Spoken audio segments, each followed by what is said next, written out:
fue el día del examen MIR y cómo fueron los días anteriores al examen?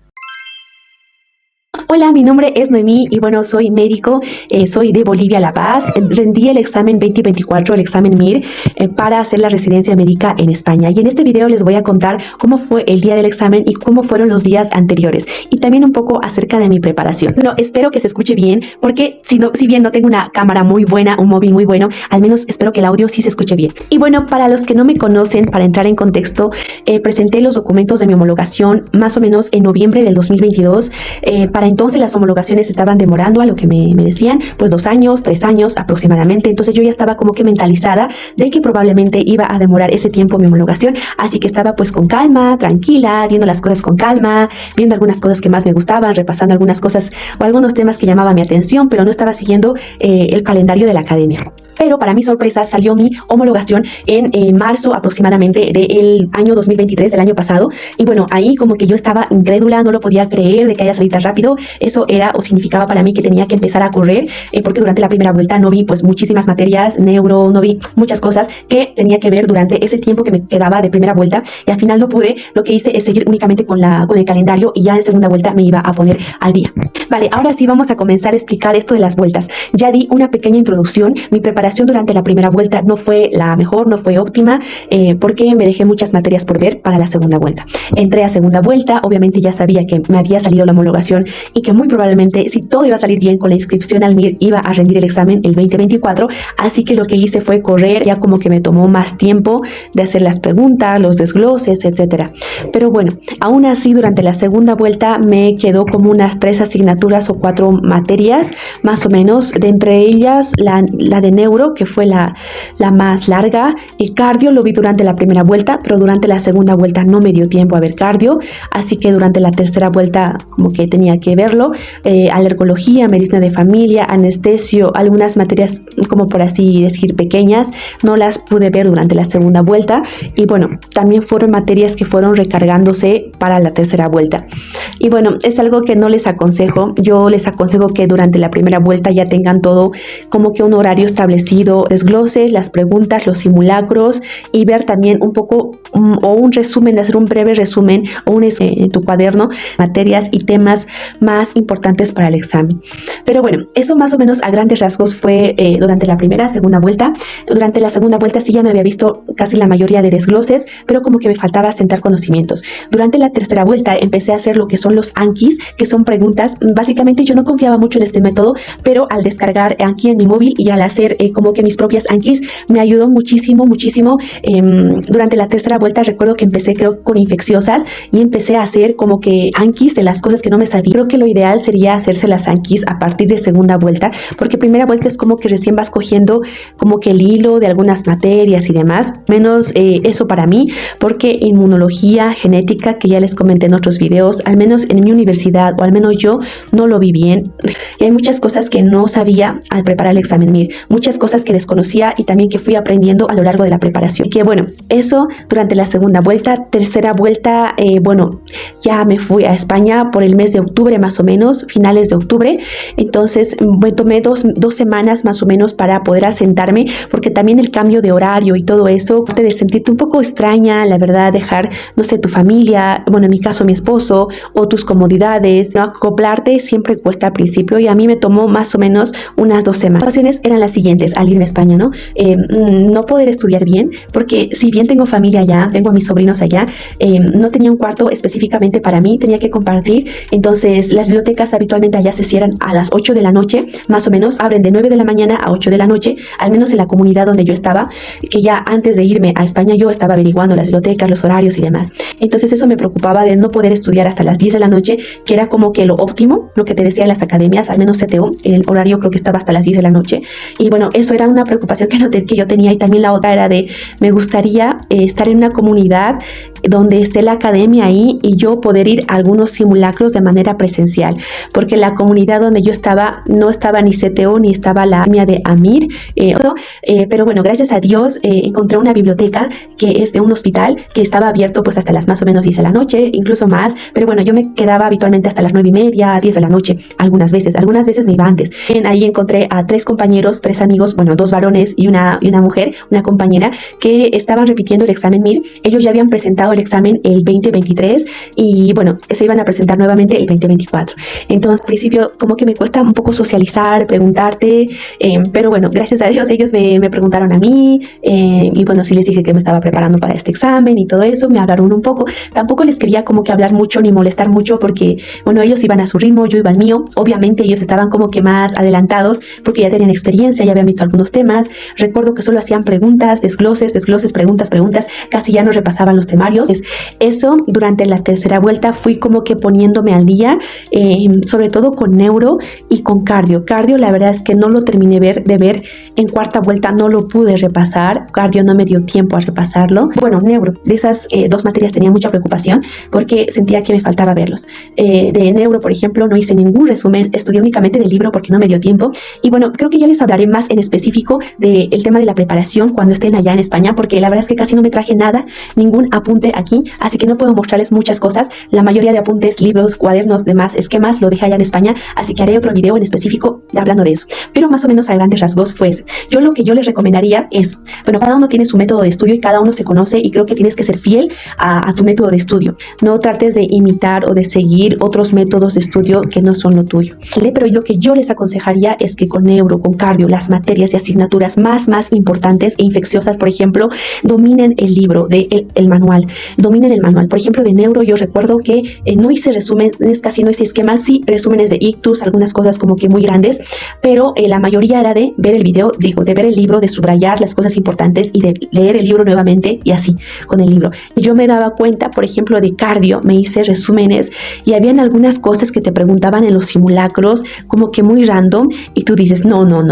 esto no estaba en el manual, y vas al manual y estaba en el manual. Y es como que entonces no hice bien mis resúmenes, pero bueno, por eso lo que yo les aconsejo es que las materias más importantes pues traten de verlos del libro. Por ejemplo, las más gruesas, pediatría, yo recuerdo que casi no hice resúmenes, estudié casi enteramente del libro. De cardiología, al principio, en primera vuelta, hice algunos resúmenes, pero como me di cuenta que como me faltaban tal vez algunos conceptos y demás, decidí estudiar del libro, ya no hacer esquemas. De neurología, lo propio, y como que subrayar del libro y anotarme todo en el libro. Y bueno, eso, de las materias ya chiquitas, sí les recomiendo que se hagan algunos esquemas y demás, o bueno, como ustedes estudien. Durante la cuarta vuelta estaba como que corriendo. La verdad es que tenía pensamientos intrusivos en cuarta vuelta porque sentía que no era capaz, no me sentía capaz de rendir el examen porque sentía que me faltaban por dominar muchas otras cosas más, y al final decía, probablemente no me vaya a presentar para este examen 2024 porque simplemente no me siento capaz o simplemente no me siento todavía lista, no me siento madura para dar el examen. Bueno, al final decidí darlo y decidí tener como que una experiencia de cómo ir al examen, de cómo son las 4 horas y media ahí sentada, de cómo llevar los nervios, etc. De la última vuelta hice mi mayor esfuerzo, traté de esforzarme, epidemiología y estadística, hacer los ejercicios una y otra vez. Bueno, creo que hasta ahí lo que son las vueltas. Se me está haciendo muy largo el video, así que si tienen alguna pregunta extra de las vueltas, pueden hacérmelo en Instagram y ahí les voy a estar escribiendo. Ahora vamos a hablar acerca del tema de los simulacros. Durante la primera vuelta, los simulacros, la verdad es que yo no me lo tomaba muy en serio, o como que sí me lo tomaba en serio, pero me costaba mucho adquirir el ritmo, el hábito de tener que sentarme 4 horas y media a dar el examen. La verdad es que era muy pesado, a mí me costaba muchísimo. A la mitad del examen tenía hambre, tenía un poco de sueño, tenía un poco de sed, entonces también tenía algunas obligaciones aquí en casa que no me permitían concentrarme pues al 100%. Así que bueno, supongo que eso pasa durante la primera vuelta, cuesta coger el ritmo. Y bueno, durante la primera vuelta no hice también 4 o 5 simulacros que lo dejé de lado, no pude hacerlos. Intenté recuperarlos, pero la verdad es que nunca pude recuperarlos, así que no se dejen simulacros sin hacer. Traten de hacer los simulacros. Creo que los simulacros te ayudan bastante a poder como que entender en qué te estás equivocando y cuáles son tus puntos débiles. Es muy importante saber corregir corregir bien los simulacros. Yo en la primera vuelta no sabía corregir bien los simulacros, decía, ya me equivoqué en esto, seguramente pues para las siguientes vueltas me voy a acordar, pero no, amigos, si es que no tienen una pregunta o algo muy claro, no lo interiorizan bien, no asientan bien esos conocimientos, van a ver que van a seguir equivocándose en las mismas preguntas. Así que lo que yo les recomendaría y lo que yo hice en tercera vuelta es básicamente, no sé, me fallaba, no sé, un tratamiento de la insuficiencia cardíaca. Entonces me iba al libro y decía, ¿por qué? Pero la insuficiencia cardíaca ya lo he visto. Entonces me iba al libro y repasaba, que me había equivocado aquí o me faltaba este concepto. Entonces lo veía, lo leía del manual nuevamente y si era algo para memorizar, lo memorizaba en ese momento. Yo sabía que me iba a demorar más tiempo y me demoraba más tiempo, más o menos unos 20 minutos, 15 minutos en corregir una pregunta o la pregunta que yo me había equivocado. Pero creo que es un tiempo bien invertido porque te hace repasar el concepto, obviamente que tú no sabías, pero te hace repasar también, ir al manual o ir a tus apuntes y ver y repasar nuevamente el tratamiento de la insuficiencia cardíaca o el tratamiento de las arritmias, etcétera. Entonces, eso, yo creo que es muy importante que sepas corregir bien los simulacros. Lo que hacemos también, lo que yo hacía era ponerme en unos post-its las cosas que me había equivocado. Yo sabía que, bueno, no tenía como que una rutina de estudio en casa, por ejemplo, para yo ponerme post-its en toda mi casa, en la pared, no. Entonces, porque yo a veces iba a la biblioteca, a veces iba a casa. Entonces, como estaba en ese trajín, y lo que yo hacía era, para corregir los simulacros, tener un cartapacio, ¿vale? Y ahí pegar unos post-its, no sé, de enfermedades infecciosas, un color. Entonces lo pegaba ahí en la libreta y me llevaba eso a todos lados. Entonces, yo hacía eso, pero la verdad, al final, en cuarta vuelta, yo quise estudiarme esos post-its, pero no me dio tiempo. Estudié como que de unas 5 materias, repasé, pero del resto no me dio tiempo nunca a verlos. Así que por eso lo que yo les aconsejo es que se tomen bien la corrección de simulacros. Paren un momento, digan, vale, me equivoqué en este tratamiento o en esto, en esta, no sé. Entonces, interioricen ese momento, paren ese momento y corrijan bien el simulacro. Bueno, ¿cómo fue más o menos el resultado evolutivo de mis simulacros? Durante la primera vuelta, la verdad es que fatal, pésimo, tanto los percentiles como las netas. Creo que 50 netas, 40 netas, más o menos. Y como que me desesperaba. Durante la segunda vuelta, por ejemplo, ya un poco empecé a subir, creo por los 70 netas, 80 más o menos. Entonces ya por la tercera a cuarta vuelta ya era por encima de los 90, 95, era dependiendo, no era como que todo uniforme en mi caso, porque había algunas, por ejemplo, algún simulacro que entraba más de estadística, epidemiología o de medicina de familia, que yo no lo había visto, alergología, que tampoco lo había visto todavía, de anestesio, que tampoco lo había visto todavía. Entonces yo sabía que había algunas preguntas que el simulacro muy probablemente no me las iba a saber porque simplemente no me las estudié, porque acabé toda la preparación MIR, no acabando 4 materias, aunque eran chiquitas, pero igual como que, no sé, cuando me enfrentaba a un examen decía, no, probablemente esto no me lo voy a saber porque no lo he estudiado, y como que me rendía muy fácil en los simulacros. Pero la verdad que en las últimas vueltas, cuando yo ya me quería poner en la última, tercera y cuarta vuelta, y dije, no, tengo que ponerme las pilas porque si no, no llego. Entonces durante ese tiempo fue donde quiero subir, tengo que subir, mi objetivo es subir las 100 netas, 110, 115 netas, por ejemplo, pero los simulacros se van haciendo también más complicados, más complejos. Entonces va subiendo su nivel de dificultad. Entonces, haz como que no subes y te quedas ahí y llegas como que, por ejemplo, quieres llegar a 105, 110, pero no puedes porque los simulacros también van aumentando su dificultad. Así que eso, lo que yo les aconsejo es que vean bien lo que son las materias, repasen los desgloses, hagan también preguntas, que es muy importante hacer preguntas, no solo de años pasados, sino preguntas con inteligencia artificial, que es importante. Yo la verdad no lo practiqué mucho. Sí, con Promir hice algunas preguntas, pero la verdad es que no me daba tiempo. Hice durante una semana, creo, las 100 preguntas de Promir, como que diarias, eso me ayudó también, pero no me daba tiempo. Después de las 2 semanas creo que lo dejé porque ya era como que o hago las preguntas o me pongo al día con las materias. Entonces, era así. Pero bueno, lo que yo te recomendaría es, si tú tienes todo al día, hecho todo al día, los últimos meses en Promir, hacer las 100 preguntas diarias, que es como inteligencia artificial, y creo que son bastante buenas las preguntas, pero a mí simplemente no me daba tiempo. Entonces, no lo hice por eso. Hice como que unas 2 semanas de preguntas y demás. Simulacros, ¿para qué les digo? Ya no podía hacer simulacros de Promir, entonces era así. Así que bueno, durante la segunda vuelta sí me vi bastante lo que es Promir, traté de complementarlo con CTO y demás, pero a mí la verdad es que me facilitaba mucho los videos de CTO. Habían videos de epidemiología, estadística, inmunogenética, que esos videos de 4, de 5 horas más o menos de segunda vuelta, explicados básicamente todo el temario o lo más importante, me ayudaba muchísimo.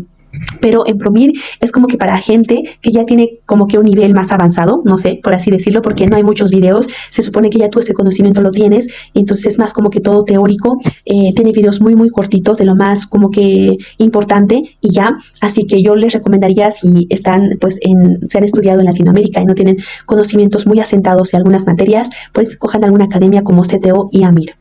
Algo también que tengo que decirles es que hice una o dos simulacros de AMIR. No hice los de CTO, pero hice los de AMIR, porque mis compañeros me dijeron que era mejor los de AMIR, que estaban como que más enfocados y demás. Y la verdad, para mi sorpresa, es que sí.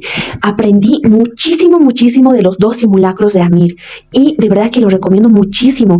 Los simulacros eran, o sea, lo de CTO era como que preguntas random, algunas cosas que no las ibas a saber, pero en AMIR era como que te preguntaban un caso clínico muy largo, tenías que saber desarrollarlo y aprendías muchísimo.